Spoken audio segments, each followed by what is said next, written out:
Աստվածաշնչյան ընթերցանություն ամեն առավոտ, ապրիլի 4 Որովհետև նրան, ով չգիտեր մեղքը, նա մեզ համար մեղք դարձրեց, որ մենք նրանում Աստծո արդարությունը դառնանք։ 2 Կորնթացիներին 5:21 Տրտմած քրիստոնյա, ինչու ես լալիս։ Վշտանում ես հիշելով սեփական անօրենություններդ։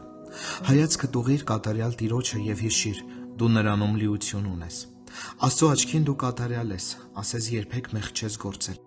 Ավելին, Տերը մեր արդարացումը քեզ սուրբ հանդերձներ է հագցրել, և այդպիսով դու ունես ավելին, քան մարդկային արտոնությունն է, դու ունես Աստծո արդարությունը։ Դու որ վշտանում ես բնական մեղքից և մարդու արատավորություններից, հիշիր, ոչ մի դատապարտություն չկա նրանց համար, ովքեր Քրիստոսում են։ Դու սովորել ես ատել մեղքը, սակայն ըմբռնել ես նաև հետևյալ ճշմարտությունը՝ մեղքը քոնը չէ, այն դրված է Քրիստոսի վրա։ Քո համբավը ոչ թե հենց քեզանում է, այլ Քրիստոսում է։ Քո դարձի գալը քո շնորհքը չէ, այլ Տիրոջը։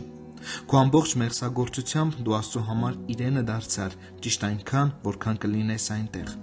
երբ մեղքից ազատ կկանգնես նրա գահի առաջ։ Աղաչում եմ քեզ, սիրելիս, հիշիր, կատարելությունը Քրիստոսի մեջ է, դու լիություն ունես նրանում։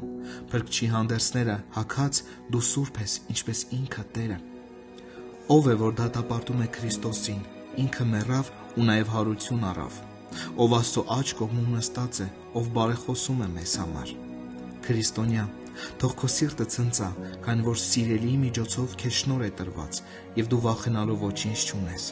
Թող քո դեմքին միշտ շողա ժպիտը, ապրիր Տիրոջ համար, ապրիր երկնային քաղաքի մոտակայքում, քանի որ շուտով, երբ հասնի քո ժամանակը, դու կտարվես Հիսուսի գահի մոտ ու կնստես նրա աջ կողմում։ Իսկ այդ ամենն այն պատճառով, որ Տիրոջը, ով չգիտեր մեղքը, նա մեզ համար մեղք դարձրեց, որ մենք նրանում Աստծո արդարությունը դառնանք։